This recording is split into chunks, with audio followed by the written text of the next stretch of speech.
Boa noite, pessoal! Boa noite aí, você que está no canal do Estúdio Aulas e também do professor Léo Matos.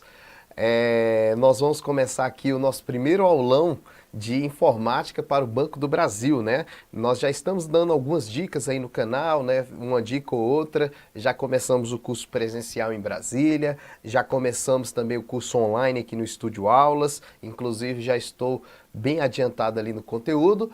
E agora o nosso primeiro aulão de informática para o concurso do Banco do Brasil. Edital veio puxado aí na parte de informática e é a principal matéria que nós temos para essa prova.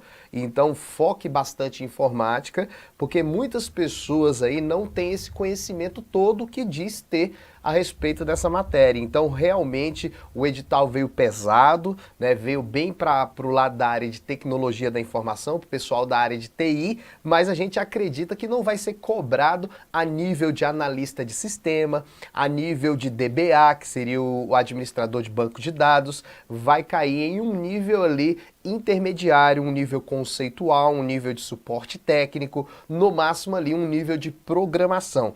Então você tem que focar bem, porque essa é uma grande oportunidade de você estar aí dentre os aprovados do Banco do Brasil, já que a parte de informática é decisiva e não vai ter aquele que sabe mais, aquele que sabe menos, você pode estar no mesmo nível, tudo bem? Então vamos lá. Eu separei questões de Excel, né? O Excel está previsto no edital de vocês, na parte ali de manipulação de dados e também a parte de banco de dados. Eu separei questões de banco de dados e a parte de planilha eletrônica Excel, que é realmente o conteúdo que eu estou ministrando aqui no Estúdio Aulas e no curso presencial. A parte de programação não é comigo, nem aqui no Estúdio Aulas e nem no curso presencial em Brasília. A parte de programação já é outro professor que vai ministrar. Então, nesse aulão, nós vamos falar sobre planilhas eletrônicas Excel e bancos de dados. Beleza, gente? Então, vamos lá. Coloca na tela aí. Nós vamos fazer a primeira questão. A questão fala sobre o Microsoft Excel, né? Nós temos uma questão aí sobre referências relativas e absolutas. Aí você deve estar falando, professor, essa questão é de 2016, porém o Excel que vai cair na nossa prova não é o 2010 não, professor, é o 2013, não importa. Essa questão ela vale para 2010, 2016, 2013, 2028, não sei, não tem problema. Não tem problema, a referência relativa e absoluta ela funciona para qualquer versão. Não se preocupe isso. E professor, o que é uma referência relativa e absoluta? O que você está falando aí? Vamos aprender então.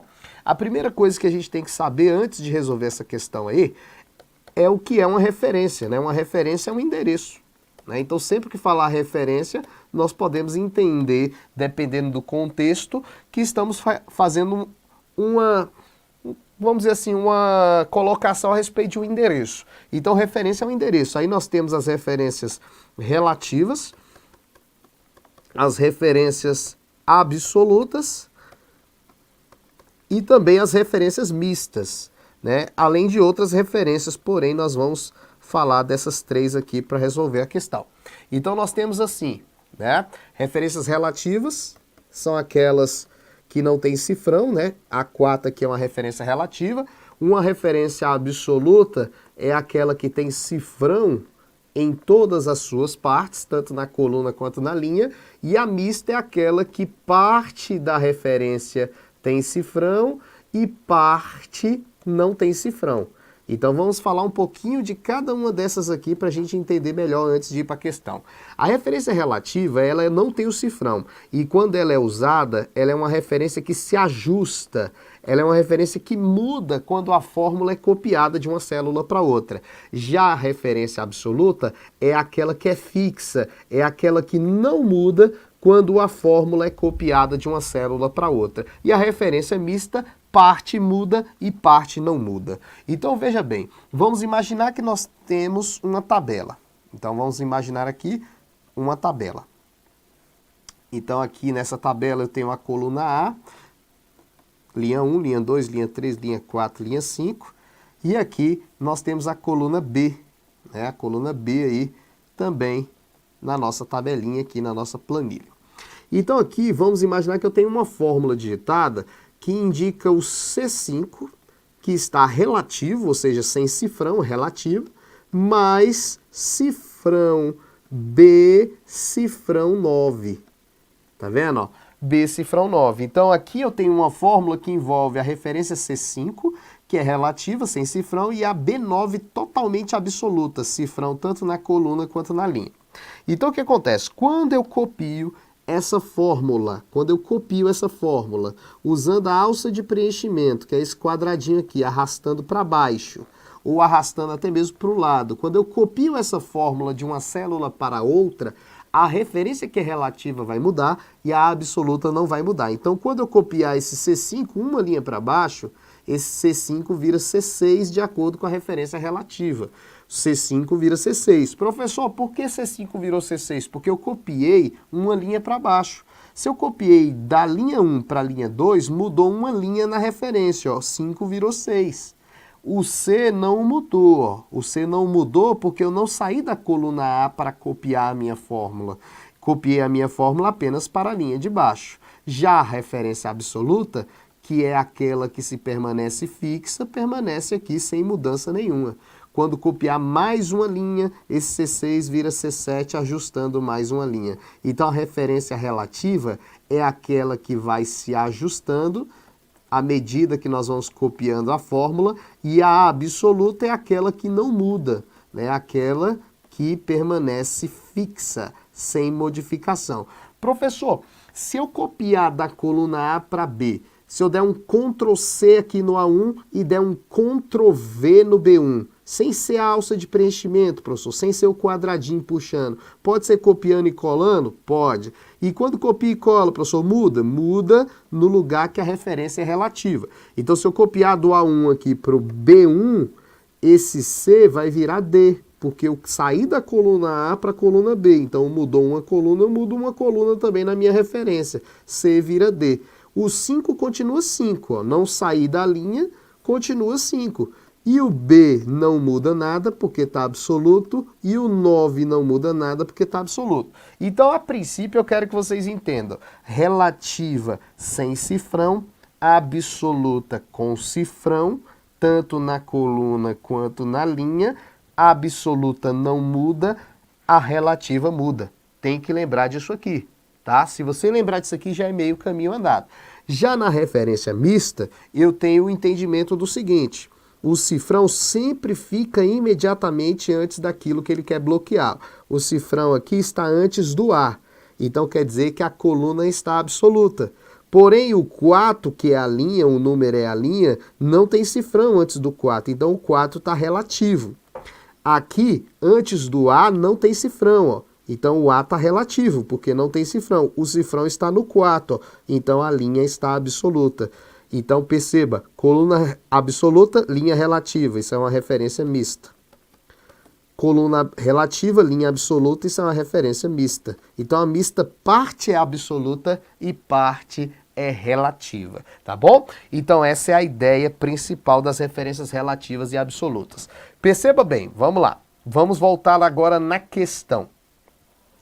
A questão diz assim, ó, numa planilha, um trecho apresentado abaixo, olha o trecho, o conteúdo de E8 é essa fórmula. Então ele está dizendo aqui que o E8, que é essa célula aqui, ó, que deu o resultado 51, ela é resultado dessa fórmula aqui, D cifrão 7 mais C cifrão C 8.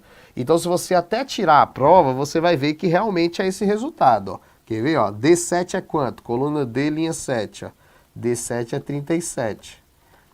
Mais C8, coluna C, linha 8, ó. C8 é 14, ó. Então, ó, D7 é 37, C8 é 14. Então, 37 mais 14 vai dar o 51 que está lá, ó. Então, ele indica exatamente que na célula que está com o resultado 51, foi o uso dessa fórmula aqui.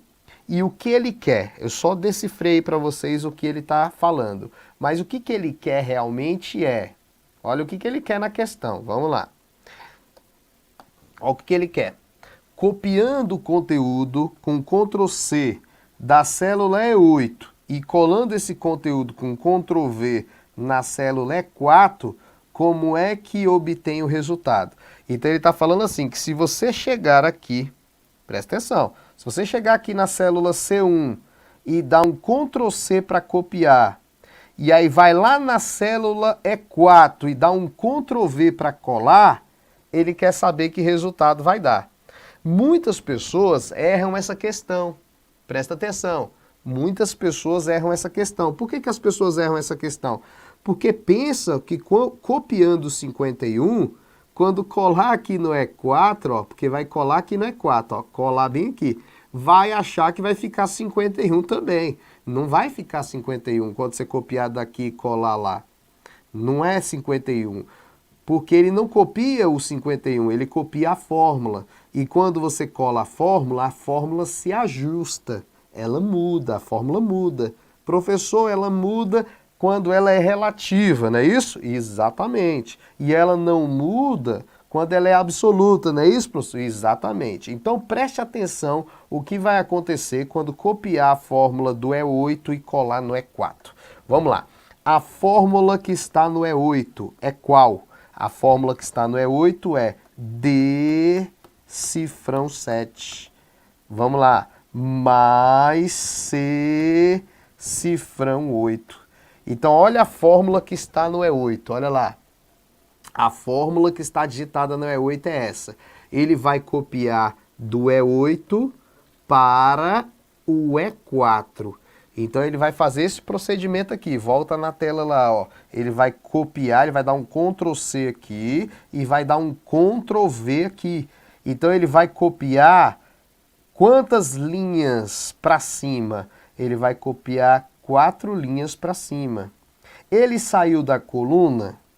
Quando ele copiou, ele saiu da coluna? Não saiu da coluna. Então, olha o que a gente tem que ver, gente. Se a gente tivesse copiado, presta bem atenção, presta atenção agora. Senão você vai voar. Olha aí. Se eu tivesse copiado do E8 e colado no E10, presta atenção. Se eu tivesse copiado do E8 para o E10, eu não tinha saído da coluna. Então quer dizer que eu não teria nenhuma modificação na coluna, 0 colunas. Agora, quando eu copio do 8 para o 10, eu estou mudando 2 linhas. Então, ó, do 8 para o 10 mudei 2 linhas. Então, eu deveria mudar na minha fórmula 2 linhas e 0 colunas. Mas a questão não fala isso, a questão fala copiou do E8, olha lá, do E8 e colou no E4. É agora que você tem que ficar ligado. A Sesgran-Rio está com muitas questões difíceis. Se vocês não estudarem pesado, vai ser complicado. Então, ó, do E para o E, quantas colunas mudaram, gente? Quando eu copiei do E para o E, 0 colunas. E do 8 para o 4? Quando eu copio do 8 para o 4, eu mudo 4 linhas. Só que não é 4 linhas para baixo, é 4 linhas para cima. Então eu tenho que falar que eu vou mudar na minha fórmula menos 4 linhas. Então entenda o seguinte, se eu tiver C3, copio para C5, é mais 2 linhas. Se eu tiver C3 e copio para C1, é menos 2 linhas. Copiar para cima você tem que voltar, é negativo. Copiar para baixo você tem que somar, é adicionar, é positivo, tá bom? Então vamos lá. Então, quando eu copiei do E8 para o E4, 0 colunas e menos 4 linhas, que é o que eu vou mudar na fórmula. Ó. D vai mudar alguma coisa? Não, vai continuar D, porque D é coluna.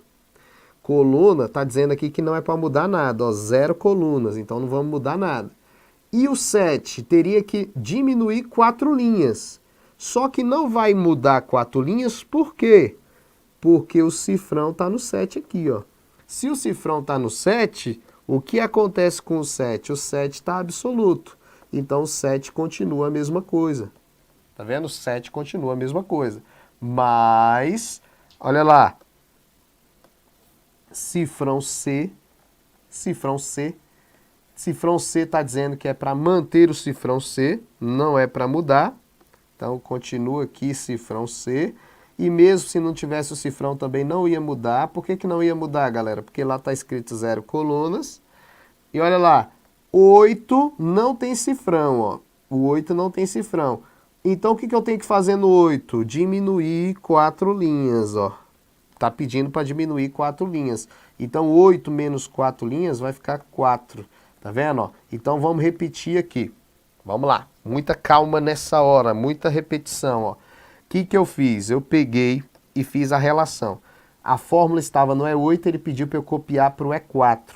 Do E para o E não mudou nenhuma coluna, 0 colunas. Então, eu não mudo nada na coluna na minha fórmula.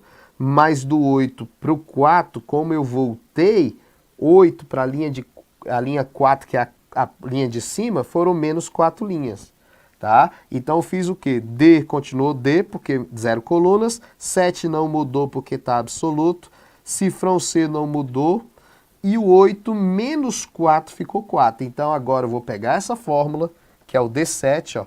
D7 eu vou colocar aqui até de amarelo para ajudar, ó, o D7 é o 37, tá bom? D7 é o 37 e o C4 é o 11. Então eu vou pegar o 37 e colocar aqui e o 11. 37 mais 11 vai dar quanto aí? Vamos lá, 37 mais 11 vai dar quanto? Faz o cálculo aí. Aí você vai falar, caramba, professor, 37 mais 11, vamos lá. Vamos lá, já fizeram aí o cálculo? Opa, calma aí.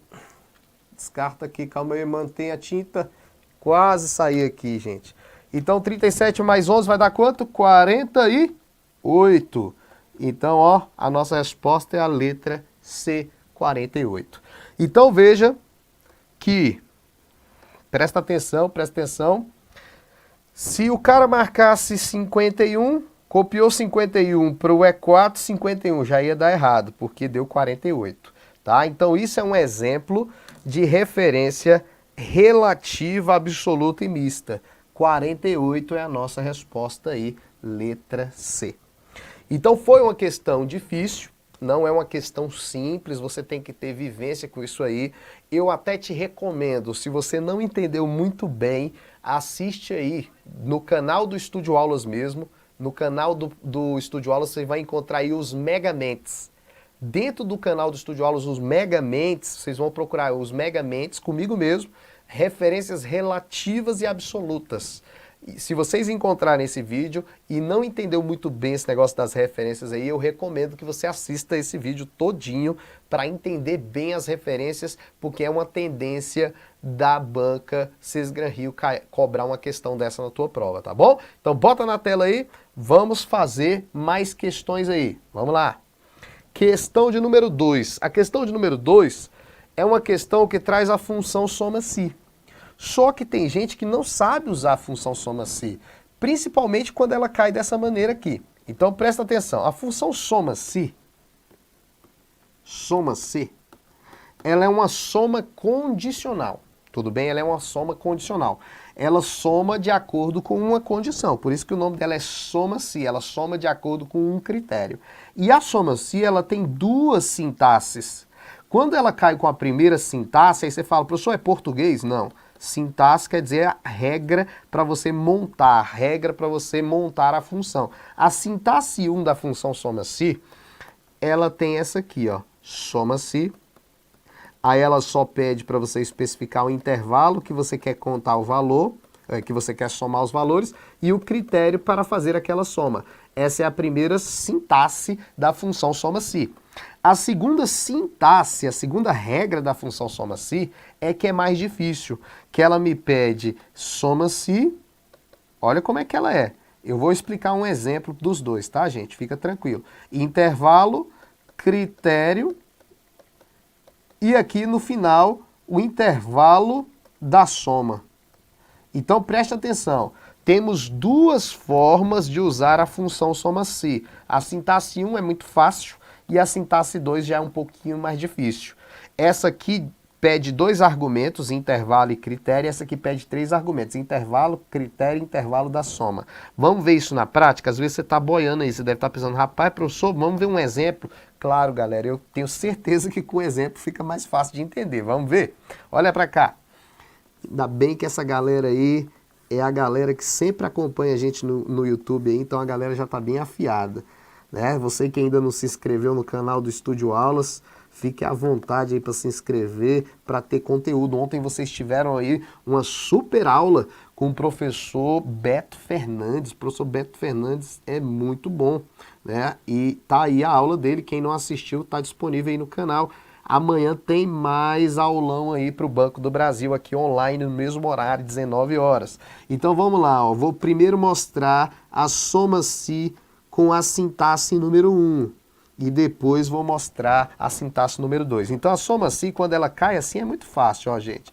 Soma-se de A1, 2 pontos, A6, ponto e vírgula, abre aspas, maior que 5. Olha aí, quando ela cai assim, ela está caindo na sintaxe número 1. Ó. Ela está pedindo o argumento intervalo, ele está pedindo para você pegar dentro desse intervalo e somar apenas de acordo com o critério estabelecido aqui. Então essa é a primeira. Somar dentro de A1 até A6, que é essa tabela toda aqui, ó, somente os valores que forem maiores do que 5. Tá? Então você vai olhar aqui dentro e vai olhar qual é o maior que 5 aqui? O 10, o 7. Então só vou pegar esses dois que são maiores que 5 e vou somar. 10 e 7 é maior que 5, então 10 e 7 dá 17, porque eu somei apenas aqueles que são maiores do que 5. Tá vendo? Somente os maiores do que 5. Professor, é obrigatório colocar aspas aqui nesse critério? Nessa ocasião, sim. Sempre que tiver um símbolo, vou falar rapidamente, ó.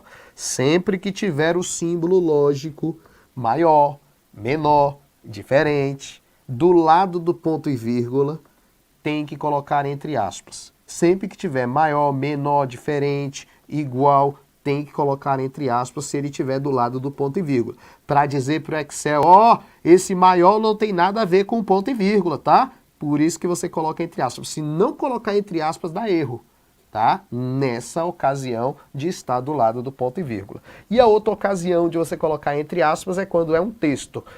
Né? Quando você tem um texto dentro de uma fórmula, Maria, João, né, Estúdio Aulas, dentro da fórmula um texto, tem que colocar entre aspas também. Então aqui é a primeira sintaxe, ó, presta atenção. Soma-se, veja bem, somar dentro do intervalo A1 até A6 somente aqueles que são maiores que 5. Então essa aqui é a sintaxe 1 da função soma-se, só que não foi essa que caiu. Essa aqui é mole, não foi essa que caiu na questão aí do Banco do Brasil. Vamos aprender a sintaxe número 2. A sintaxe número 2 eu vou mostrar de uma forma até diferente para vocês. Vamos lá, vou mostrar de uma forma diferente, vou mostrar na prática a sintaxe número 2. Ó, eu vou botar aqui produto A, B, olha lá, B, C, D, E, F. Eu vou mostrar na prática, porque essa galera aqui merece, ó. Vou botar aqui o estado do produto, que ele foi fabricado, GO, RJ, galera que vai fazer o concurso do Banco do Brasil aí todinho, ó. Olha lá, DF, Rio de Janeiro, vou botar aqui até RG, tirar o Goiás aqui. Beleza, galera que vai fazer Banco do Brasil agora, Rio de Janeiro, São Paulo, Distrito Federal, né?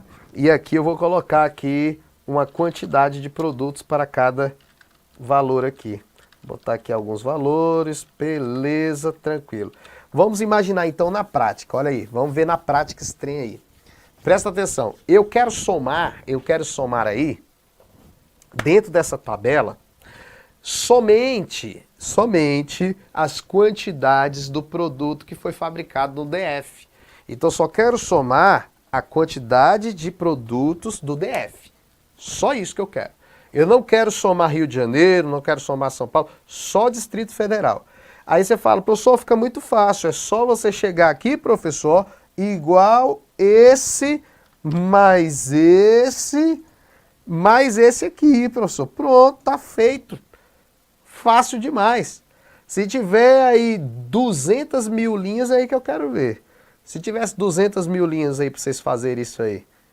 Então não é assim que se faz, né? Existe uma função para isso, ó. Soma-se, olha lá, soma-se, somar desse intervalo aqui, aqueles que forem DFs, na verdade, somar o que está do C2 até o C7. Então preste atenção aqui para você analisar junto comigo. O que eu estou falando? Excel, soma do C2 até o C7, tá? Os valores que vão somar, eles ficam sempre no final, ó, C2 até o C7, que é o intervalo da soma. Então o intervalo que tem os valores que vão ser somados, ele fica no final. Isso é uma observação importante. Somar os valores do C2 até o C7, mas não todos. Somente aqueles que tiverem retos na mesma linha que DF desse intervalo de B2 até B7. Então, vou pegar somente aqueles desse intervalo, somar aqueles que tiverem retos com DF, ó, com DF que estão no intervalo para encontrar o critério. Então, ele só vai pegar aqueles que têm DF e vai somar, olha lá. 40 é o resultado, ó, ele pegou esses dois, que deu 20, mais esse aqui que deu 20, deu 40. Então, olha o que a gente observa aqui, ele pega só o final e soma, mas de acordo com o que está reto com o outro critério aqui e o seu intervalo. Tá vendo? Então perceba que é uma relação da mesma linha. Tá vendo? Então vamos lá, só para você entender agora, ó. Vamos lá. Sintaxe 2 da função soma-se. E eu não vou fazer a questão direto, eu vou mostrar aqui para você uma lógica e em cima da lógica a gente vai para a questão. Presta atenção, o meu objetivo não é resolver só a questão, é te dar dicas de como é que você vai resolver a questão na prova, tá bom? Ó, presta atenção, se eu tiver assim uma tabela na prova, eu tenho uma tabela, né? Eu tenho uma tabela aqui, linha 1, linha 2, linha 3, linha 4, essa é a sintaxe 2 da função soma-se. Olha lá, A, B, C. Aí eu vou ter aqui aluno A, aluno B, aluno C. Aí eu tenho aqui as notas do aluno. Vou botar aqui nota. Botar aqui aluno A de novo. Ó. Nota 10, nota 7, nota 10. E aqui eu tenho, por exemplo, botar aqui também o bimestre. O bimestre. Botar aqui primeiro bimestre, segundo bimestre e segundo bimestre. E eu vou achar aqui, por exemplo, a soma das notas. Botar aqui... Vou botar só isso aqui mesmo, só esses dados aqui, para não ficar muito grande. Vamos lá. Presta bem atenção. Eu quero somar, então eu vou pegar aqui, ó, soma-se. Eu quero somar só as notas do aluno A.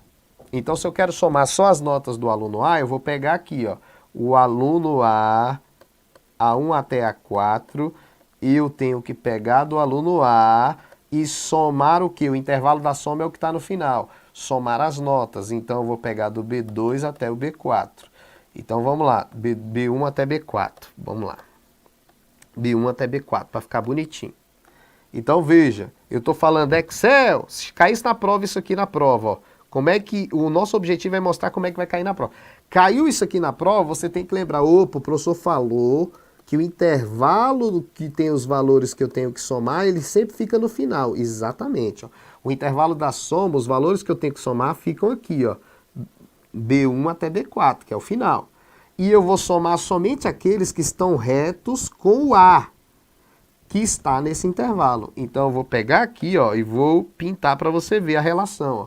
Eu vou pegar e somar os valores do B1 até o B4, só aqueles que estão reto com A, ó, que estão reto com A da outra coluna. Ó. Então, ó, eu vou pegar e vou somar os dois aqui. No caso, a minha questão aqui daria como resultado 20, porque ele só vai somar os 10 que estão retos com o aluno A. Tá vendo? Então, essa é a ideia, essa é a ideia que vocês têm que ter. Saber olhar a fórmula. Agora, presta atenção o que eu vou fazer, ó. Vamos lá. Eu vou apagar tudo isso aqui, eu vou apagar tudo, ó, e vou agora para a questão. Vamos para a questão de número...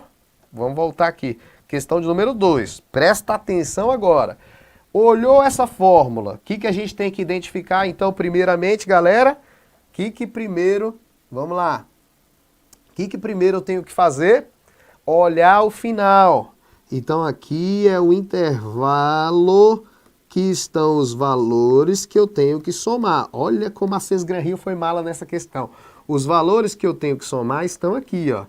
M1 até M5, tá? Ó, M1 até M5, tá bom? Aqui a coluna L, ó, a coluna M, aqui a linha 1, linha 2, linha 3, linha 4, linha 5, linha 6. Cesgran-Rio fez uma tabela horrível, feia pra caramba. Mas vamos lá, o intervalo que tem os valores que eu tenho que somar, eu já identifiquei, é esse intervalo aqui. Mas eu tenho que somar todos esses valores? Não, eu tenho que somar aqueles que estão reto, que estão na mesma linha do que os maiores que 5 desse intervalo. Olha como é que foi a avaliação. Os valores que eu vou somar estão do M1 até o M5, tá aqui. Os que tiverem reto, veja que segue a mesma ideia do anterior, do nosso exemplo anterior. Os que tiverem retos nas mesmas linhas dos maiores que 5 desse intervalo. Então vamos olhar. Quem são os maiores que 5 desse intervalo aqui, ó, verde? Quem são os maiores que 5 desse intervalo verde? Eu vou pintar de amarelo, os que são maiores que 5 do intervalo verde. Os maiores que 5 do intervalo verde é esse 6, então eu vou pegar o 8, que está reto com ele. Vou pegar aqui o 8, que é maior que 5 também. Vou pegar o 10, que é maior que 5. Mas quais são os valores que eu vou somar? Os valores que eu vou somar são aqueles que estão no intervalo da soma. Os valores que eu vou somar são aqueles que estão no intervalo da soma. Quais são os valores que estão no intervalo da soma reto? Olha aqui. Quais são os valores que estão no intervalo da soma reto com os maiores que 5 do outro intervalo? Eu tenho 8, eu tenho 9 e eu tenho 12. Então, 8 mais 9 mais 12 é a nossa resposta. 8 mais 9 vai dar 17, 20, 39, né? Deu 39 aí, faz o cálculo. Não gosto muito de matemática assim rápida não. Ó. 8 mais 9 dá 17, 19, 29, né? Não, 39, né? A nossa resposta, 29, na verdade, 29. Estou fazendo cálculo rápido demais, ó, 29. 29 é a nossa resposta, letra C de casa. 29, 29, 29. Beleza? Então, matamos aí a nossa questão de número 2. Questão de número 2. Beleza? Vamos ver quem está presente aí, quem está gostando da aula. Diz oi aí, diz o estado que vocês estão participando. Concurso do Banco do Brasil, né? Concurso do Banco do Brasil, com certeza vai ser legal, porque é Rio de Janeiro, São Paulo e Brasília, uma galera que gosta muito de estudar aí, beleza? Tranquilo, tranquilo, tranquilo, tranquilo. Beleza? Vamos ver quem está participando aí, fala o estado de vocês, né? Galera aí do Rio de Janeiro, já a Fernanda Rio de Janeiro, né? O Vitor de Minas Gerais, o Vitor deve ir para São Paulo ou para Brasília fazer essa prova, né? Ou para o Rio de Janeiro.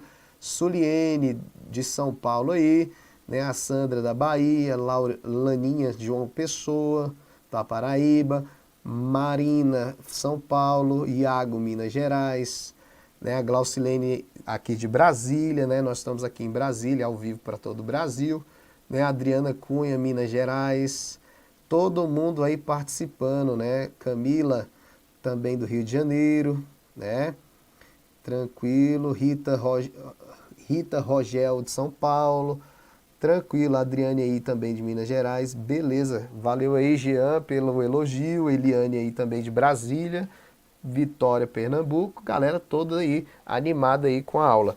Legal, galera, então essa questão foi uma questão difícil também, mas que se você chegar na prova hoje, você vai conseguir resolver uma questão desse nível aí, né, que é uma questão que a maioria aí pode errar por desconhecer a escrita de uma fórmula. Vamos lá! Questão número 3 é uma questão pesada também, né? Vocês vão ter que saber um pouquinho da função si, né? Da função si. Então, antes de fazer essa questão, você tem que relembrar a função si, né? A função si é uma função condicional, né? A função si é uma função condicional. E essa função condicional ela tem a seguinte escrita padrão, né? Ela tem uma condição que é testada ela sempre tem uma condição que é testada, ela tem um teste lógico, e se esse teste lógico for verdadeiro, essa função vai fazer o cálculo que está exatamente nesse local onde está escrito verdadeiro. E caso ela seja falsa, aquele teste lógico, ele vai fazer o falso. Então essa função se, ela tem a escrita assim, ó, argumento 1, condição, argumento 2, valor verdadeiro, e argumento 3, valor falso. Então o Excel testa a condição. Se a condição for verdadeira, ele faz o cálculo do verdadeiro. E se a condição for falsa, ele faz o cálculo do falso. Tudo bem? Então testa a condição. Se for verdadeiro, tu faz o cálculo que tiver aqui. E se for falso, você faz o cálculo que tiver aqui. Nunca vai mudar essa ordem, tá? Não vai mudar na nossa prova essa ordem. Então se tivesse assim, ó, se 10 for um número maior que 7, ponto e vírgula 3 menos 1, ponto e vírgula 3 vezes 2. Olha aqui, só para você entender como é que faria. Você chega na prova e fala, opa, aqui é a condição, aqui é o valor verdadeiro e aqui é o valor falso. Você olha sempre os pontos e vírgulas, ó. E aí você testa a condição. 10 é um número maior que 7? Aí você fala, sim, professor, 10 é maior que 7. Então essa condição está verdadeira ou está falsa? Está verdadeira. Aí você faz o que está aqui, ó, no verdadeiro, esquece o falso. Então sempre você testa. Se for verdadeiro, você faz verdadeiro. Se for falso, você faz o falso. A ordem nunca vai mudar, é sempre condição, valor verdadeiro, valor falso. Então aqui eu faria 3 menos 1 daria 2. Tá vendo? Então a função condicional é isso, né? Você testa a condição, se for verdadeiro, você faz o verdadeiro. Se for falso, você faz o falso. Um abraço aí pra galera do Ceará aí, que pediu um alô aí. Beleza? E o Ezequiel de São Paulo acabou de entrar aí também. Beleza? Então matamos aí o que é a função se. Claro que a questão aqui foi uma questão mais difícil, a questão da Sesgran Rio 2018, que fala assim, ó. A célula D1 do trecho da planilha foi preenchida com essa fórmula aí. E aí a gente percebe que a fórmula tem referência relativa, tem referência absoluta, né? E função máxima, função mínimo. Então vamos resolver com muita calma essa questão. Então vamos lá, ele fala que no D1 tem essa fórmula. E aí ele pede para copiar, olha lá. Qual é o valor que vai ficar em D4 após copiar o conteúdo da célula D1? Então ele está falando assim, que vai copiar da célula D1 e vai colar na célula o quê? D4. É para a gente praticar aquilo que a gente acabou de ver, ó. D1, qual é a fórmula? Vamos lá. A fórmula é gigante, inclusive eu vou até copiar um pouco mais para cá. Vamos copiar um pouco mais para cá. Vamos lá, vamos lá, vamos lá, vamos lá. D1, qual é a fórmula que vai ser copiada para o D4? Ele quer saber como é que a fórmula vai ficar no D4. Então vamos voltar lá. Tem uma função se. Vamos lá, soma A1, 2 pontos, nem vai caber, hein? A1, 2 pontos, C1 absoluto, C1 absoluto, maior ou igual a soma de A1 até C2, soma de A1, A1 é o que? Relativo absoluto, é absoluto, A1 absoluto. Então tá vendo? Vai pegando esse esqueminha, ó, A1 absoluto, vai pegando essa ideia de como fazer, ó, na prova. A1, 2 pontos C2, fecha parênteses. Aí continuando, vem o máximo, nem coube, ó. Máximo, eu vou abreviar aqui, viu, gente? Mas não pode abreviar na prova, tá? Eu vou abreviar aqui só para caber ali, mas não pode abreviar na prova. Máximo de A1, 2 pontos, cifrão, C, cifrão 4. Não pode estar abreviado esse máximo na prova. E no final, para finalizar, aí ele pede a soma de A1 até C1. Eu vou botar a soma de A1 até C1, vou puxar um pouquinho para cá. Soma de A1 até C1. Fecha parênteses, fecha parênteses. Então a fórmula que está no D1 é essa fórmula gigante aí. Quando você copiar essa fórmula D1 para o D4, presta atenção, presta atenção. Quando você copiar do D1 para o D4, o que muda? O que muda quando você copia do D1 para o D4? Você imagina a tabela aqui, ó. Você imagina uma tabela que você está na coluna D, linha 1, linha 2, linha 3, linha 4. Aí você copia do D1 e cola no D4 aqui, ó. O que muda? Muda coluna. Você saiu da coluna? Não. Então 0 colunas vai mudar na nossa fórmula. Nossa fórmula não vai mudar nada na coluna. Independente se ela tem cifrão ou não, ela não vai mudar. 1 vira 4, então quer dizer que eu mudei 3 linhas. Então olha aí.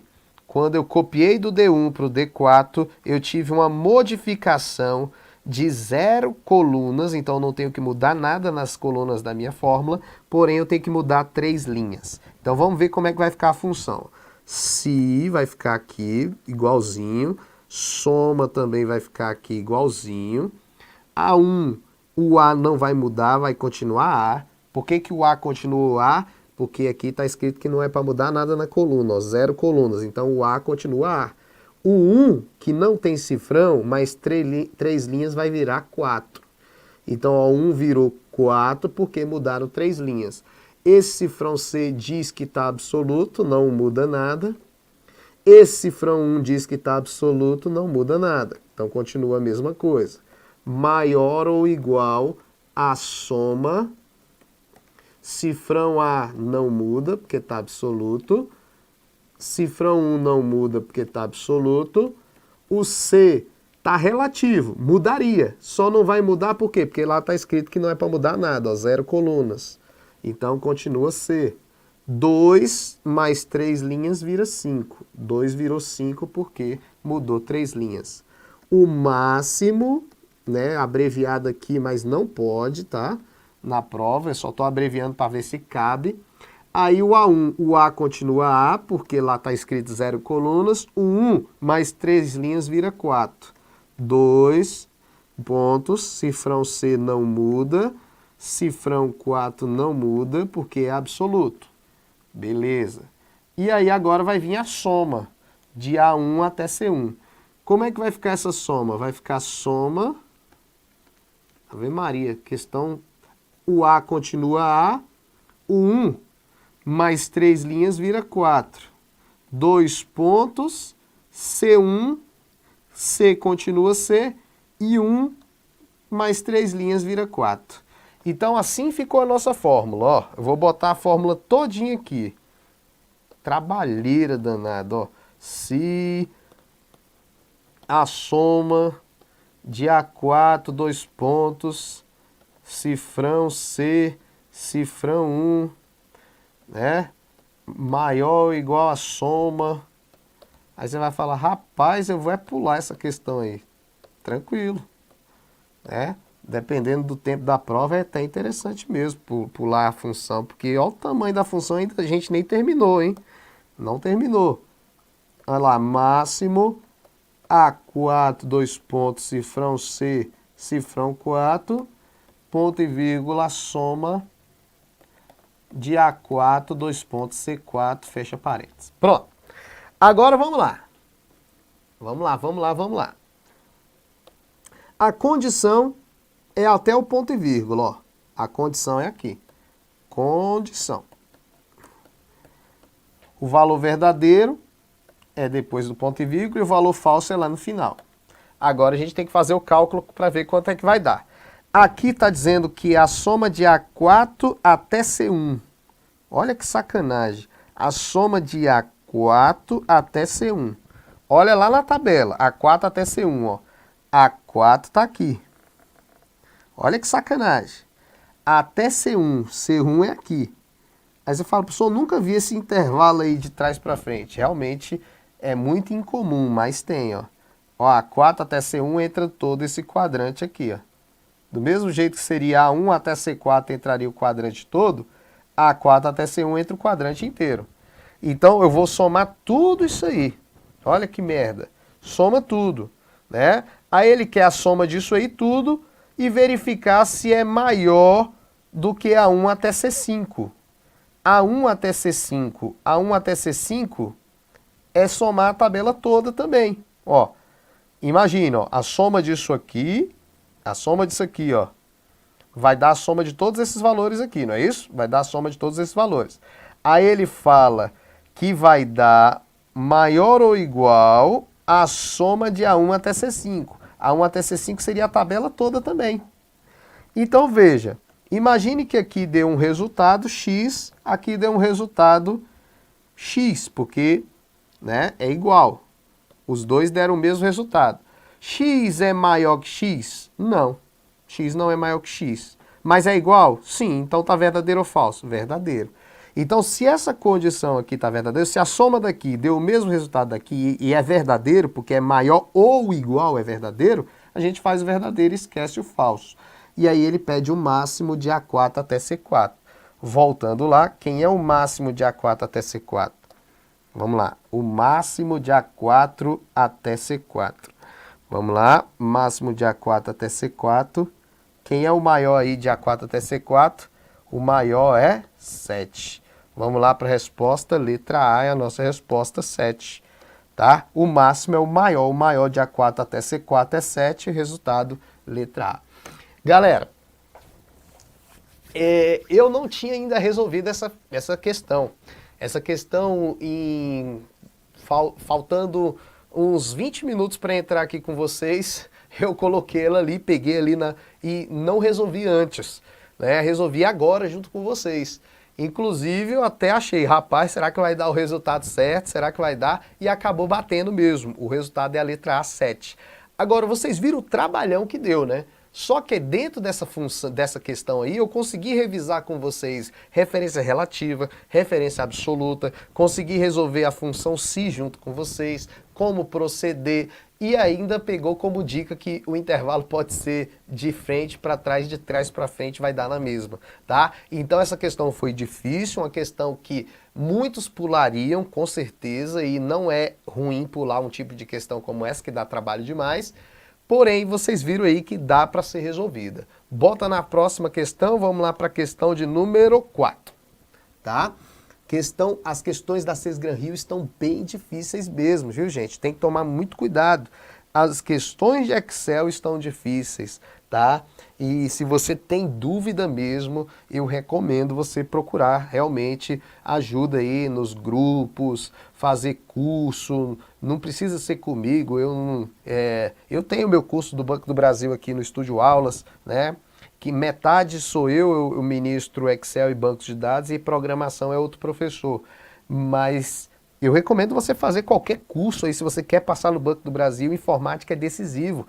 Às vezes você não quer fazer todos as matérias, mas informática é decisivo. E se você tiver dúvida, procure realmente um curso de informática para você ver esse conteúdo, porque não vai vir tranquilo nem a parte do Excel, tá bom? Olha a questão 4, vamos lá. Vamos lá. Espera um pouquinho. Tô gripado, gente. Tô gripado esses dias aí. Mas vamos lá. A questão número 4 é uma questão tranquila, se você já conhece os conceitos de bancos de dados. Sempre que falar de SGBD na prova de vocês, vocês têm que lembrar que isso aqui é uma sigla que significa Sistema de Gerenciamento de Bancos de Dados. Sistema de Gerenciamento de Banco de Dados. Então, o que é um SGBD se cair na prova? São todos aqueles programas que a gente pode utilizar para criar, manipular bancos de dados. O banco de dados é uma coisa, o SGBD é outra coisa. O banco de dados, gente, são os dados propriamente ditos. Ou seja, o banco de dados é o nome do cliente, o CPF do cliente, os dados dos clientes, dos cartões dos clientes no banco, né? Isso são os dados, né? O banco de dados mesmo, lá do banco que vocês vão trabalhar, do Banco do Brasil. São os clientes, os cartões, as transações financeiras, ali é o banco de dados. SGBD é o Sistema de Gerenciamento de Banco de Dados. São os programas que vocês usam para criar um banco de dados e para manipular esse banco de dados, como inserir dados, remover dados, excluir dados, enfim, alterar dados. Então, quais são os sistemas de gerenciamento de banco de dados mais importantes? Coloca aí na tela. Os mais conhecidos são esses, né? O Microsoft Access, né? O Microsoft Access da Microsoft, o SQL, né? O SQL Server da Microsoft. Nós temos o MySQL, que é um software livre, um SGBD em software livre. Nós temos o PostgreSQL, PostgreSQL, que também é um banco de dados em software livre. E nós temos também o banco de dados mais usado do mundo, o sistema de gerenciamento de banco de dados mais usado do mundo, o Oracle. Então todos esses aqui, ó, são exemplos de sistema de gerenciamento de banco de dados, tá? São softwares que são responsáveis pela criação, manipulação de banco de dados. O Excel não é considerado um SGBD, porque ele não tem todas as características que um SGBD propõe. Então, ó, uma coleção de dados interrelacionados e uma coleção de programas para acesso a esse banco de dados é um exemplo de SGBD. Beleza? Vamos para a próxima questão. A questão número 5 também trata de banco de dados, né? Também trata sobre o assunto banco de dados. O assunto banco de dados ele não é um assunto tão simples. Vamos dizer assim, ele não é um assunto facinho de entender assim de uma hora para outra. A gente tem que fazer muitos exercícios de banco de dados, repetir muitas vezes o conceito para entender realmente do que se trata essa matéria. É uma matéria legal, é uma matéria que naturalmente eu trabalho já há bastante tempo, mas só que é uma matéria mais difícil do aluno entender, né? Então a gente tem que trabalhar muitos exercícios para o aluno entender realmente essa matéria. Então, quando fala de banco de dados, gente, vocês têm que lembrar já a diferença entre banco de dados e sistema de gerenciamento de banco de dados, já passei aí para vocês, e também tem que lembrar pelo menos os nomes mais usados, os conceitos mais usados, os nomes dos objetos, enfim. Então coloca na tela aí para a gente resolver essa questão. Essa questão, você tem que saber alguns conceitos simples de banco de dados. Por exemplo, nessa questão ele queria que você soubesse sobre chave primária e chave estrangeira. O que seria uma chave primária e uma chave estrangeira? Vamos lá, presta bem atenção. Em um banco de dados relacional, que é o tipo de banco de dados que vai cair na tua prova, é o banco de dados relacional, que é formado por relações, ou seja, por tabelas. Sempre que falar banco de dados relacional, gente, pode até vir essa sigla na prova, ó, SGBDR. Sempre que tiver isso aqui na prova, quer dizer que é um sistema de gerenciamento de banco de dados do tipo relacional. E o sistema de gerenciamento de banco de dados relacional é aquele que trabalha com relações. Relações essas que nós chamamos de tabelas. Uma tabela ela pode ser chamada de relações. Então, quando eu tenho uma tabela de cliente, nós estamos falando de uma relação.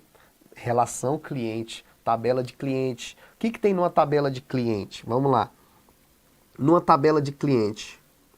Numa tabela de clientes, vamos imaginar aqui a tabela cliente. Eu tenho o nome do cliente, eu tenho o CPF do cliente, eu tenho aqui também o endereço do cliente. Presta atenção, para você entender aqui a lógica, eu vou tentar explicar rapidamente alguns conceitos de banco de dados. A gente não consegue falar muito sobre banco de dados, até porque o tempo é curto. Mas vamos lá. Eu tenho o nome do cliente, CPF do cliente e o endereço do cliente. Então veja bem, além disso, nós também temos aqui o telefone do cliente. Pronto. Então isso aqui seria uma tabela de cliente, uma relação. A gente pode chamar as tabelas de relações. Tudo bem? Então esse é um primeiro conceito. Uma tabela pode ser chamada na prova de relação. Tudo bem? De relação. Aí aqui nós teríamos o nome do cliente, o CPF do cliente, o endereço, enfim. Cada coluna dessa aqui, em uma tabela, nós chamamos de atributo. Tá? Então, cada coluna dessa aqui, as colunas de uma tabela, nós podemos chamar de atributos da tabela. Tá? Atributos da relação. E também, muitas vezes, você também vão encontrar a nomenclatura campos. Isso é o campo nome para preenchimento, o campo CPF para preenchimento, o campo endereço para preenchimento, o campo telefone para preenchimento. Então as colunas podem ser chamadas de atributos e atributos podem ser chamados de campos. Cada linha da tabela, as linhas da tabela, nós chamamos de tuplas. E também podemos encontrar o nome na prova de registro. Então, olha o que vocês já aprenderam. As tabelas no modelo relacional pode ser chamado de relações. Uma tabela é uma relação. As colunas da tabela podem ser chamadas de atributos ou campos. As linhas de uma tabela podem ser chamadas de tupla ou registro.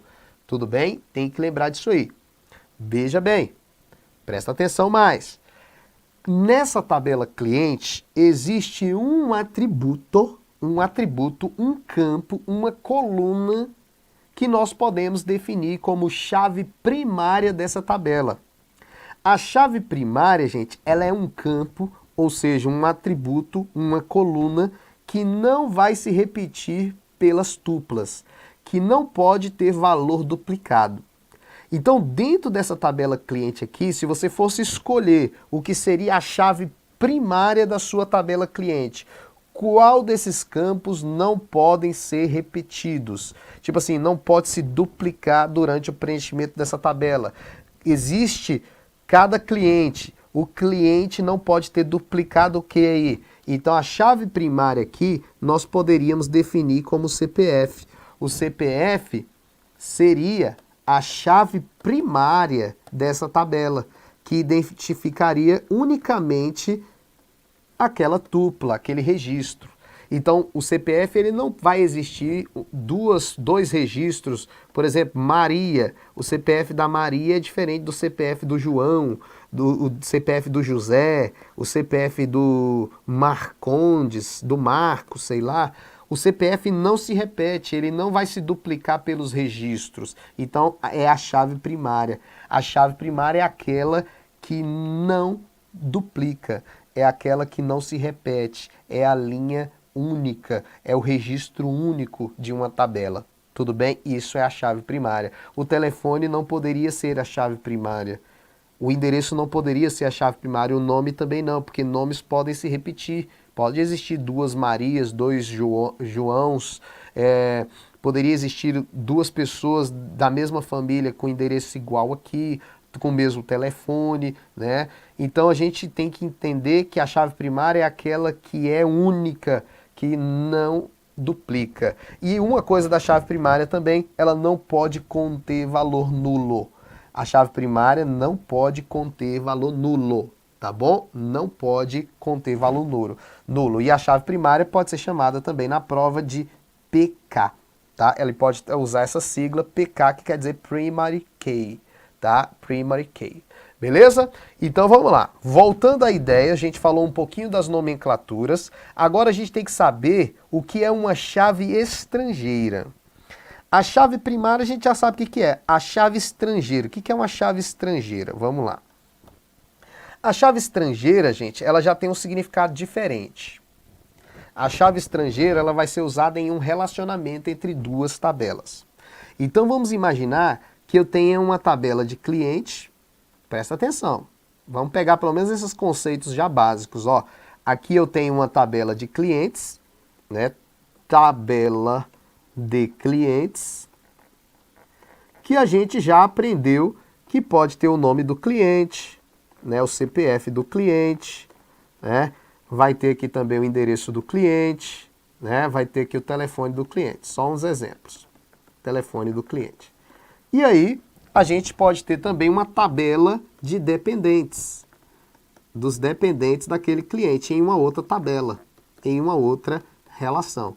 E nessa tabela de dependentes, nós vamos ter o seguinte, nós vamos ter aqui o CPF do cliente, né? O nome do dependente e o grau de parentesco. Vamos imaginar, parentesco. Tá vendo? O grau de parentesco. E aí vai ter aqui para preencher os dependentes. Então, João, de CPF X, de endereço aqui e telefone aqui, vai aparecer aqui, ó, CPF dele, né, o nome do dependente dele, que pode ser a Lúcia, e aqui a filha. Aí pode aparecer ele aqui X também, Lúcia, filha. Ou Lúcia de novo não, né? Botar aqui Lúcio, chamou de Lúcio. Lúcio, o filho. e aqui um Y, que seria uma outra pessoa, com Pedro, que é o grau de parentesco neto, por exemplo. Então veja, olha o que a gente tem que entender. Qual é a chave primária aqui? A chave primária é o CPF. Aqui é a chave primária. A chave primária, ela não aparece também na tabela de dependentes? Aparece, professor, na tabela de dependente. O CPF da tabela cliente está relacionado com o CPF da tabela dependente. Só que esse CPF aqui não é do dependente. Esse CPF aqui é para gerar um relacionamento entre as duas tabelas. Então essa chave aqui que se apresenta na tabela de dependente é o que a gente chama de chave estrangeira. Então a chave primária, quando ela aparece em uma outra tabela, para fazer um relacionamento entre as duas tabelas, esse campo vai ser chamado de chave estrangeira. Então qual seria o conceito de chave estrangeira? É quando a chave primária aparece em uma outra tabela para fazer um relacionamento entre as duas. Isso é o que a gente chama de chave estrangeira e nós podemos chamar ela de FK, né? PK, chave primária, FK, chave estrangeira, tá? A chave estrangeira, diferentemente da chave primária, ela pode ter valor nulo, e ela pode se duplicar, porque, por exemplo, a chave estrangeira aqui, ela pode se duplicar. Imagine se aqui a chave estrangeira não pudesse se duplicar, aí não poderia ter dois dependentes no mesmo CPF. Então a chave estrangeira ela pode se duplicar. Então com esse conceito a gente já consegue responder algumas questões. Vamos lá. Sobre diferentes tipos de chaves que uma tabela em um banco de dados relacional pode apresentar, é incorreto afirmar o quê? Vamos lá, ele quer o incorreto. A chave primária de uma entidade identifica de forma única um representante da entidade. Então essa aí não é a nossa resposta, a questão aí está correta, né? Ou seja, a chave primária de forma única representa uma entidade, né? O CPF que representa uma pessoa, né, que está cadastrada, enfim. Aí coloca a letra B, a chave candidata. Aí você vai falar, professor, o que é uma chave candidata?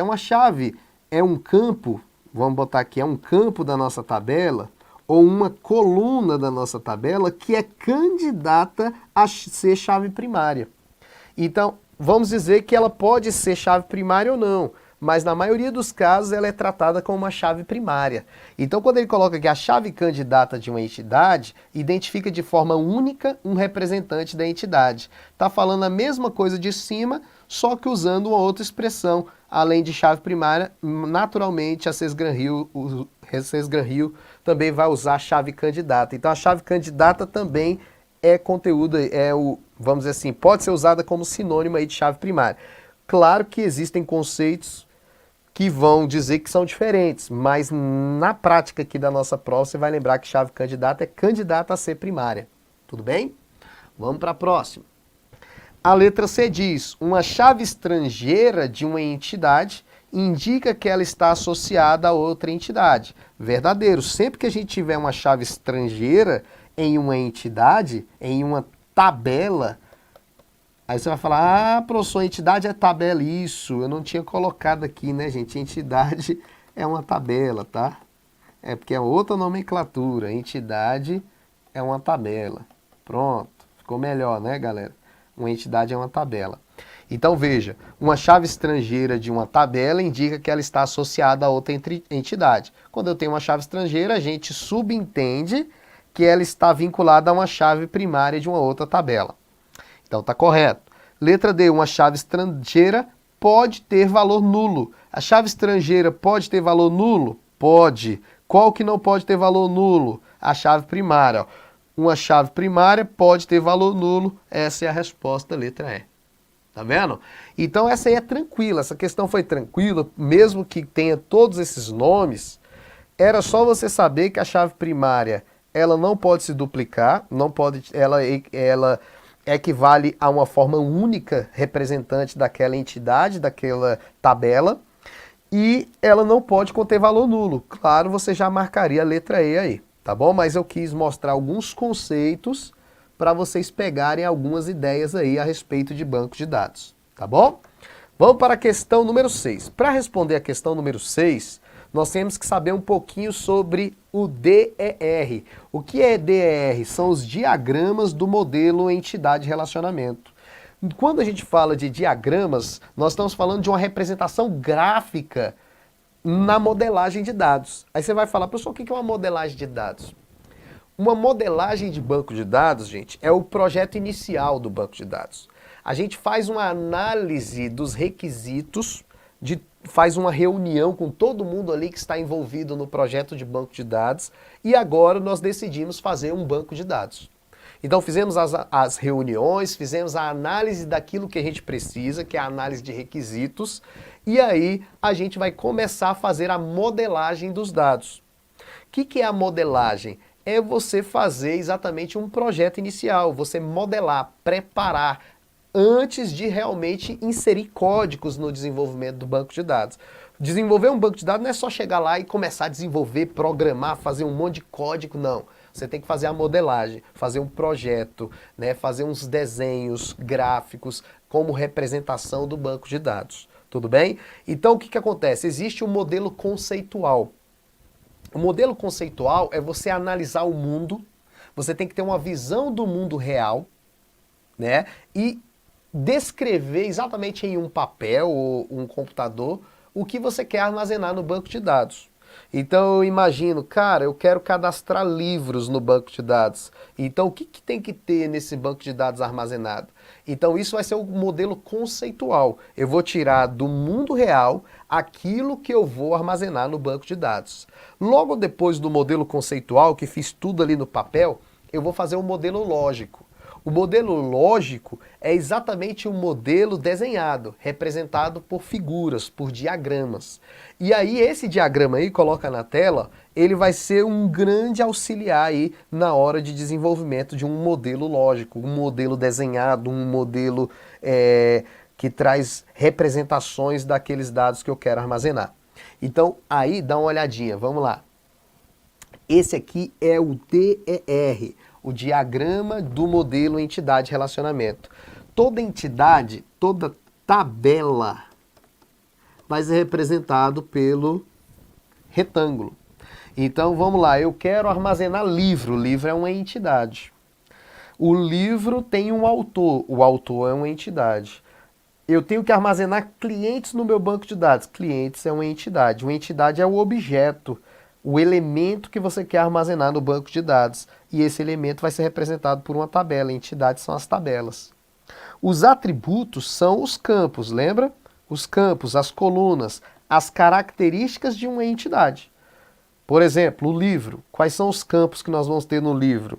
Quais são os atributos que nós vamos ter no livro? Código do livro, nome do livro, né? O autor do livro, número de páginas do livro. Esses são os atributos, os campos que vamos ter na tabela livro, por exemplo. E os relacionamentos são os relacionamentos entre as entidades, né? O que relaciona uma entidade à outra, né?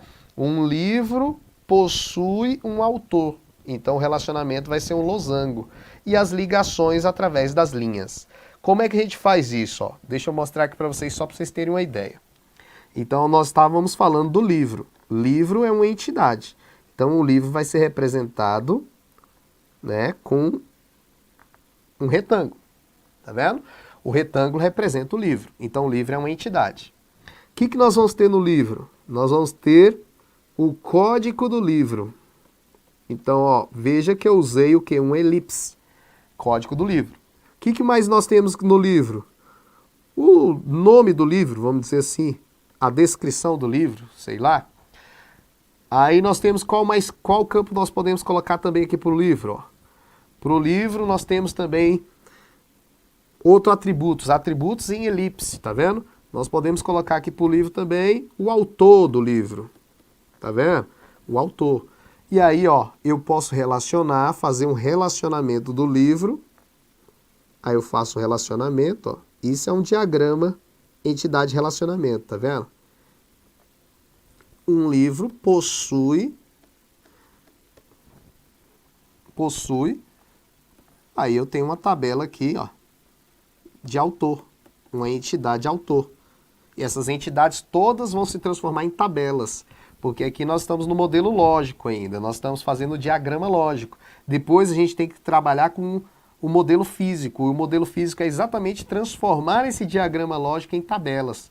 Cada entidade vai ser uma tabela e cada círculo desse aqui, né, cada elipse vai ser um campo daquela tabela, uma coluna daquela tabela. Então o livro possui um autor, tá vendo? O livro possui o autor. E aí quais são os campos que nós temos aqui no autor? Nós podemos ter aqui o código do autor, né, o nome do autor, só para a gente entender um pouquinho, tá vendo? Aí nós temos o quê? Nós temos que fazer isso aqui, ó. Toda chave primária vai ter uma linha embaixo aqui. Tá vendo? Então o código do livro é a chave primária, porque o código do livro não pode se repetir aqui dentro da tabela livro. O código do autor aqui, ó, é a chave primária do autor, para não se repetir o código do autor. E aí, como existe um relacionamento entre os dois, quando for digitar o nome do livro, ó, código do livro, nome do livro e autor, aqui nós vamos poder colocar aqui, em vez de ser autor esse campo, nós vamos fazer um relacionamento.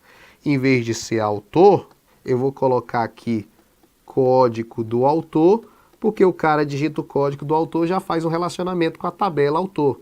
E aí entra a ideia, se aqui é uma chave primária, esse outro código do autor que se repete na entidade livro, esse aqui é a nossa chave estrangeira.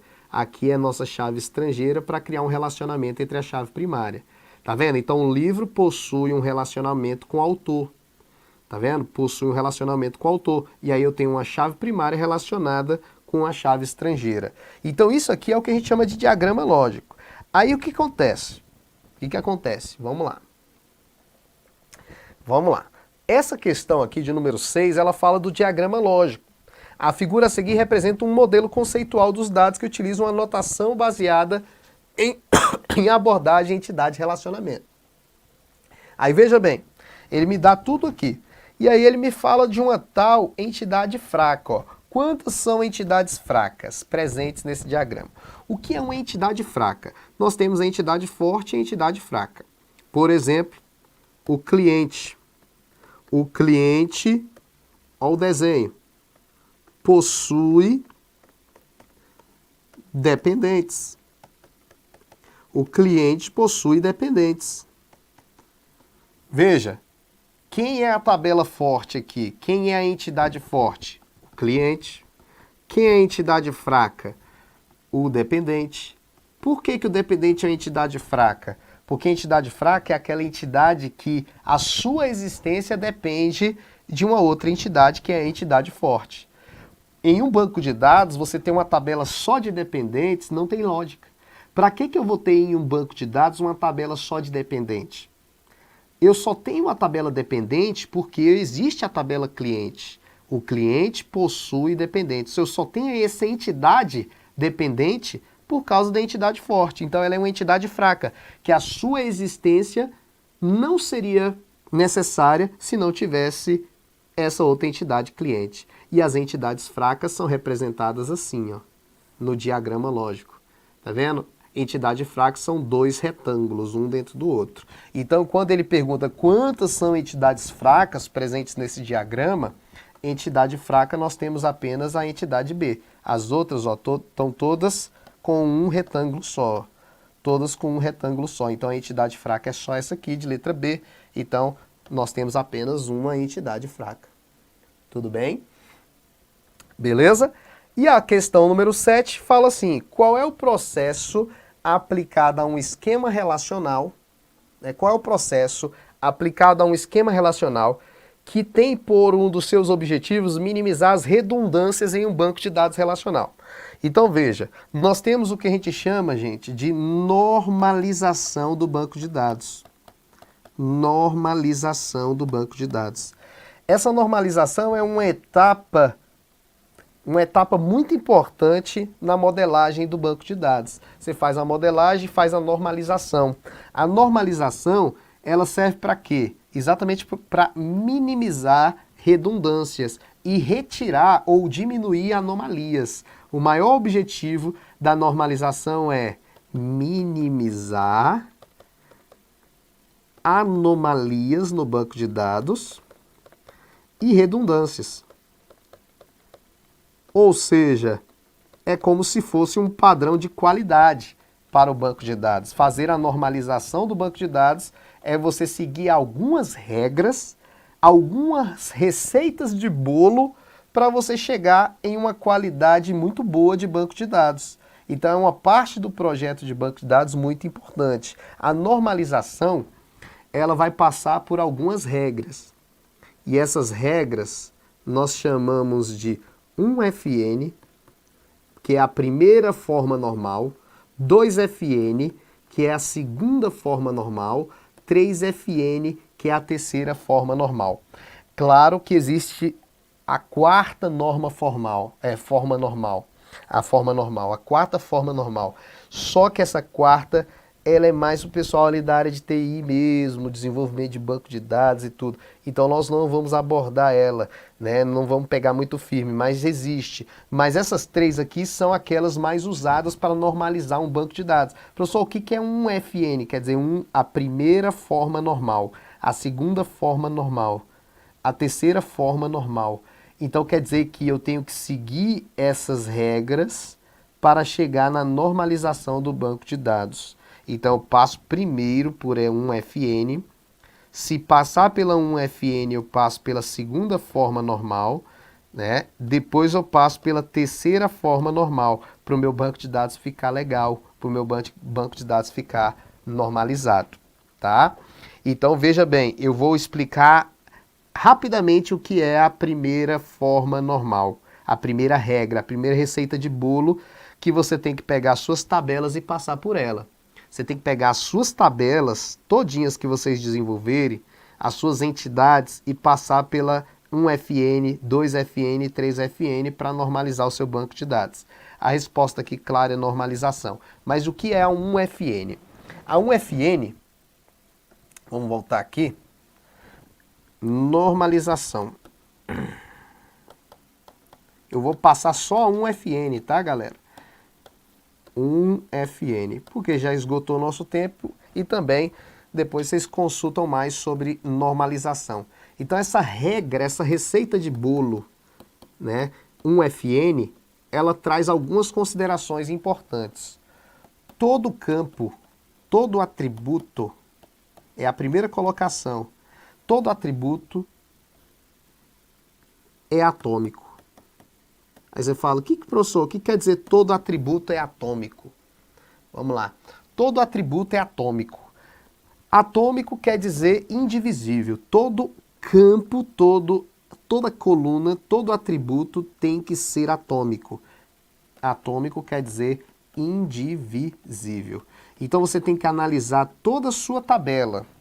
E se existir um atributo composto ou um atributo multivalorado, você tem que tirar esses atributos.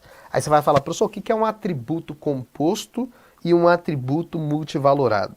Veja, um atributo simples, que é um campo simples, uma daquelas características simples, são aquelas que são atômicas, aquelas que são indivisíveis. Por exemplo, o CPF de um cliente, ele não pode ser dividido em várias colunas. O CPF ele não pode ser dividido em vários campos. Digita primeira parte do CPF, segunda parte do CPF. Não tem isso. Então o CPF ele é atômico, ele é um campo atômico, ele é um atributo simples, que é indivisível. Quando a gente fala de um atributo composto, o atributo composto é aquele que pode ser divisível, é aquele que não é atômico. O que é um atributo composto? Nome de uma pessoa. Pode ser dividido, um nome de uma pessoa pode ser dividido em campos? Pode, porque pode ter o nome e o sobrenome. O nome em um campo, é até recomendado que faça isso. O nome em um campo e o sobrenome em outro campo. Outro exemplo de atributo composto que nós podemos ter, o endereço da pessoa. O endereço da pessoa é um atributo composto. Por quê? Porque tem a rua, tem o logradouro, né? Tem a casa, você pode dividir, ele é divisível. Então o endereço seria um atributo composto, porque ele pode ser dividido em várias colunas. O nome também. Agora o CPF não é um atributo composto, ele é um atributo simples, ele é atômico, ele é indivisível. E o atributo multivalorado é aquele que pode ter vários valores. Exemplo, campo telefone. O campo telefone, e você pode, quando estiver preenchendo um cadastro de alguém, o campo telefone, às vezes você vai botar 3 tipos de telefone lá. Então o campo telefone ele é multivalorado, ou seja, ele pode ter mais de um telefone, 3 telefones, 4 telefones, e aí a primeira forma normal diz que os campos devem ser atômicos, eles devem ser indivisíveis. Então o que você tem que fazer? Colocar sua tabela dessa forma. Você tem que olhar o que for composto, você separa. O que for multivalorado, você também tem que separar. Coloca na tela aí. Além disso aqui, todo atributo é atômico, nós temos que retirar os compostos e os multivalorados, eu vou explicar isso aqui, e toda entidade, ou seja, toda tabela tem que possuir chave primária. Então essas aqui são as 2 regrinhas importantes para a prova a respeito da normalização 1FN, tá? Toda tabela tem que ter chave primária. Toda tabela, os atributos têm que ser atômicos. Se tiver algum atributo composto, você tem que separar. Se tiver algum atributo multivalorado, você tem que separar. Vamos ver um exemplo? Quer ver o exemplo? Quem quer ver esse exemplo de normalização aí? Eu vou pegar uma tabela, vou fazer uma tabela que não está na primeira forma normal, não está normalizada de acordo com a primeira forma normal, e vou fazer a normalização dela. Querem ver como é que é? Bota aí para ver se todo mundo quer ver. Já acabou nosso tempo, já passamos 24 minutos aqui. Eu quero saber quem quer que eu mostre isso aí, a primeira FN, para ver como é que coloca dentro dessa regra. Vamos lá, vamos ver quem está presente ainda aí. Iago e Raquel. Vê aí quem está presente aí, todo mundo. Querem ver como é que transforma em uma tabela, como é que uma tabela está na primeira forma normal da normalização, lembrando que não basta estar na primeira forma normal, tem que passar pela segunda forma normal, pela terceira forma normal para estar legal, né? Para estar dentro daquele padrão de qualidade de um banco de dados, sem redundância e sem anomalias. Vamos lá, quem quer aí? Todo mundo aí enquanto eu bebo uma água. Vamos lá. Veja que nossa aula aí extrapolou. Vamos lá. Vou pegar aqui e vou fazer um exemplo de uma tabela que não está dentro da primeira forma normal e vamos colocar ela na primeira forma normal. Vamos lá. Tela branca. Eu vou fazer uma tabela. Vou fazer aqui uma tabela. Dentro dessa tabela eu vou colocar código do cliente,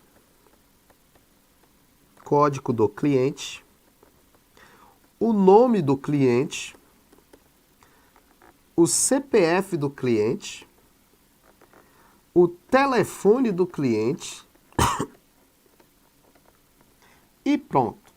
Só para brincar um pouquinho, tá? Só vou botar esses aí. Botar aqui outra coisa aqui do cliente só para completar aqui para não ter que apagar. Vamos botar aqui, além do telefone, vamos botar aqui também o estado civil do cliente. Estado civil. Beleza. Então tá aí, ó. Nossa tabela cliente. Tabela cliente. Tem os campos, os atributos código do cliente, nome, CPF, telefone, estado civil, né? E aí, então, aqui nós vamos ter exatamente o que? Vamos ter aqui um código do cliente, vamos botar um exemplo aqui. O nome é João Santana. O CPF aqui, né? Botar aqui um CPF só de exemplo. O telefone, o João Santana tem 2 telefones, tá vendo? O João Santana tem esse telefone e tem esse outro telefone aqui, o João Santana tem 2 telefones e o cara é solteiro. Aí vai ter um outro registro aqui também, né? Um outro registro, o 0002, Carla, vou botar aqui Carla Ferreira, né? Outro registro aqui, Carla Ferreira, também tem um CPF aí, né? Um CPF qualquer, só pra gente brincar aqui, né? E a Carla só tem um telefone mesmo, né? Só tem um telefone e a Carla aqui é casada. Pronto. Então, essa tabela ela não está, beleza? Ela não está dentro da primeira forma normal. Ela não está normalizada, ela não está dentro da primeira forma normal. O que diz a primeira forma normal? Que os campos devem ser atômicos, que as colunas devem ser atômicas, os atributos. Então, aquelas que tiverem que ser divididas, elas têm que ser divididas, ou seja, aqueles atributos compostos têm que ser divididos. O nome da pessoa aqui é um atributo composto, porque tem o nome e o sobrenome, então eu posso separar para ficar normalizado. E o telefone aqui é um campo multivalorado, porque pode ter mais de um telefone, né? Então eu tenho que separar ele também. Então como é que a gente vai fazer isso? Ó, nós vamos fazer desse jeito, ó. Nós vamos pegar essa tabela cliente aqui e vamos normalizar ela para ela ficar assim, ó. Tabela cliente, olha normalizando. Primeira coisa, ela tem que ter uma chave primária, né? A gente tem que colocar uma chave primária na tabela cliente. Então vamos colocar uma chave primária na tabela cliente. Quem pode ser a chave primária aí, galera? Pode ser o código do cliente, não pode? Então vamos colocar o código do cliente como chave primária. Para saber que é chave primária, a gente tem que colocar um sublinhado aqui, ó. Então aqui eu já normalizei, já botei a chave primária que não tinha chave primária.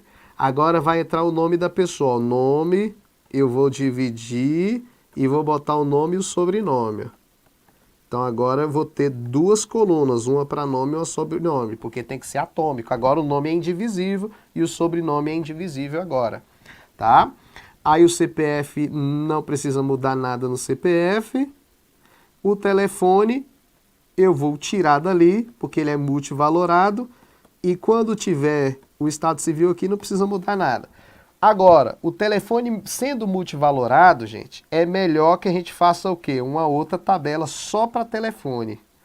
Tá? Então vamos ver. Quando o atributo é multivalorado, a gente recomenda que crie uma nova entidade só para aquele atributo multivalorado. Então vamos botar aqui só para ficar a mesma coisa que está lá em cima, né? O João aqui separado do Santana, né?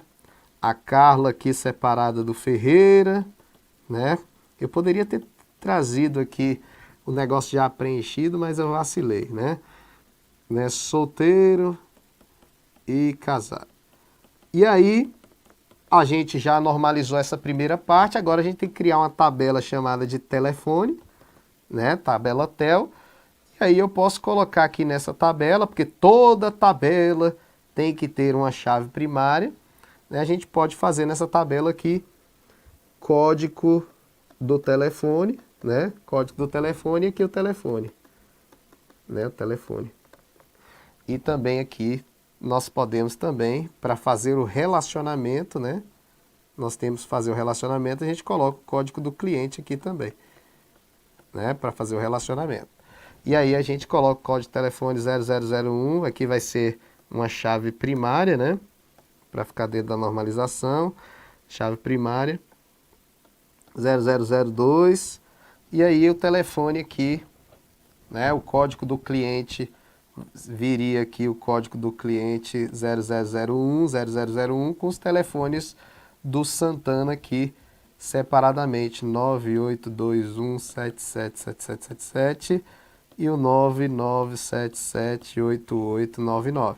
E aí a gente já sabe o seguinte, se o código do cliente aqui é uma chave primária, automaticamente esse campo que repete na tabela telefone seria a chave estrangeira dessa relação, né? Então agora sim estamos com uma tabela e uma outra tabela separada, pegamos essa tabela que não estava normalizada e colocamos na primeira forma normal, que é ter uma chave primária e os campos serem atômicos. e quando tiver um atributo multivalorado, jogar em uma outra entidade, tá bom? Então essa é a ideia aí, beleza? Tranquilo, tranquilo, tranquilo, ok. Então finalizamos aqui o nosso aulão aí a respeito de informática para o Banco do Brasil, né? Falamos de Excel, falamos de uma matéria um pouquinho mais difícil aí que seria os bancos de dados, mas dei alguns conceitos aí para vocês animarem aí a estudar essa matéria. A matéria não é tão ruim assim não, né? Tem gente que acha ruim, mas é uma matéria legal de se estudar, né? Quando você pega jeito aí para entender os tópicos, beleza? Mas é uma matéria difícil e que vai fazer diferença na sua prova, que eu creio que vai cair muita questão de banco de dados. Então, galera, deixa eu ver quem está aí até o final, bota na tela aí para mim. Vamos ver quem está aí. Tranquilo, tranquilo. Beleza, todo mundo aí participando. Beleza, beleza, beleza. Separar o campo telefone em outra tabela, é isso aí, Ricardo. Beleza. Todo mundo participando aí, muito legal. O Dalisson, obrigado aí para você também, todo mundo participando. Obrigado aí pela presença de todos. Fiquem ligados aí no Estúdio Aulas, não esquecendo que nós estamos aí na promoção ainda do Banco do Brasil, né? Caso vocês queiram comprar curso de informática, curso geral aí também do Banco do Brasil, o cupom é BB20%, só usar lá dentro dos cursos até domingo aí. Nós estamos com essa promoção aí do Banco do Brasil, tá bom? Então, obrigado aí pela presença de todos, até a próxima.